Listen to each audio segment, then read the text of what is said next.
Vous écoutez Radio Equinox, la chaîne du peuple.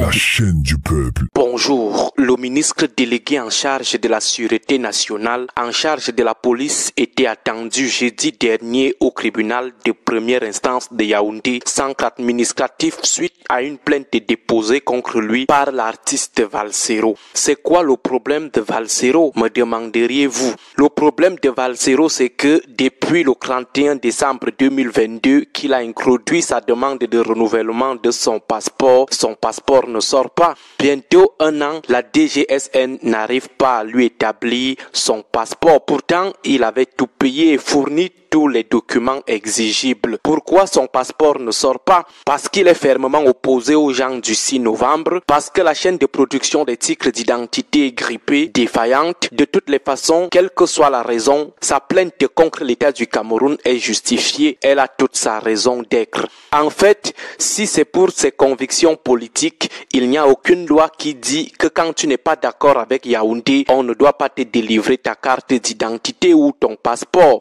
La production des titres d'identité n'a rien à voir avec nos choses de politique. Le service public est au-dessus des considérations politiciennes. Si c'est le cas, qu'on sorte une note à propos pour que tout le monde sache que dorénavant, si tu sais que tu dénonces le régime de temps en temps, oublie qu'on va t'établir le passeport un jour, oublie qu'on va te délivrer la carte nationale d'identité un jour. Qu'on sache désormais que le service public ou l'administration offre ses services selon que tu aimes le renouveau ou pas. Là, beaucoup seront avertis au lieu d'étendre des embuscades aux citoyens.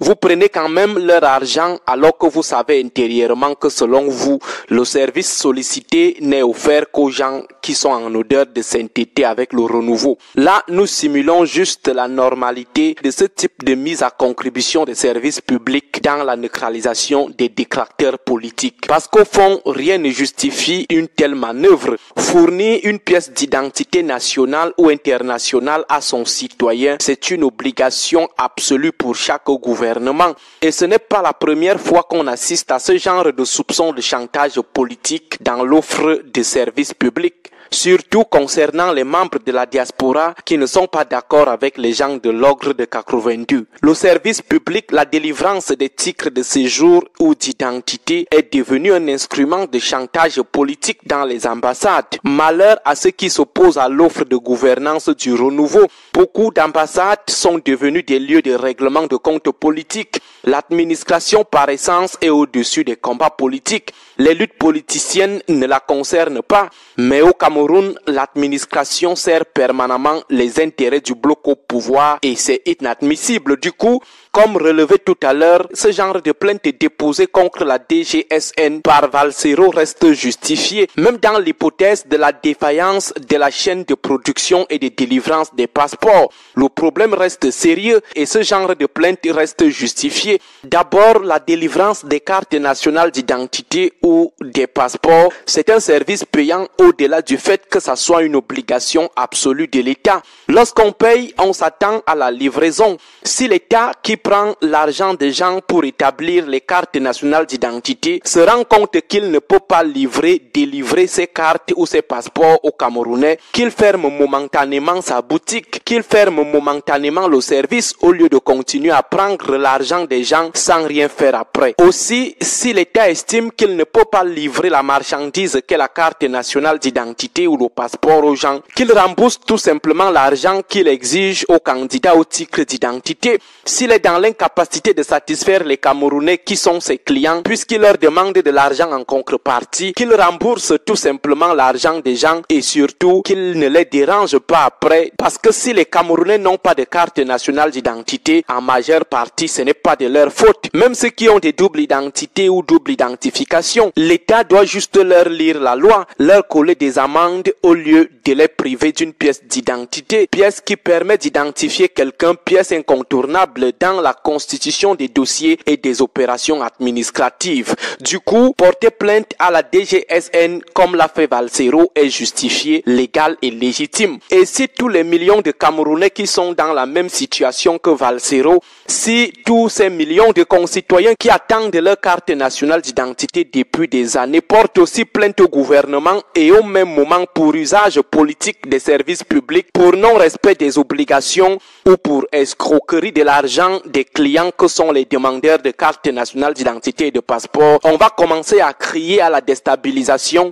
raconter comment les gens sont tapis dans l'ombre pour ruiner le paradis qu'est le Cameroun. Et là, ces gens ne prendront même pas le temps de mesurer le préjudice qu'ils causent aux Camerounais au quotidien avec cette histoire de non-délivrance des cartes nationales d'identité. Le niveau de stress qu'ils imposent aux Camerounais, mesurer les niveaux de tracasserie. Ou qu'est-ce qui fait même problème pour que les cartes ne sortent pas? Personne ne sait. N'ont-ils pas assez de papier impression? N'ont-ils pas assez d'imprimantes? N'ont-ils pas assez d'encre? N'ont-ils pas assez de personnel? C'est quoi finalement le problème? Qu'ils nous disent ce qui fait problème.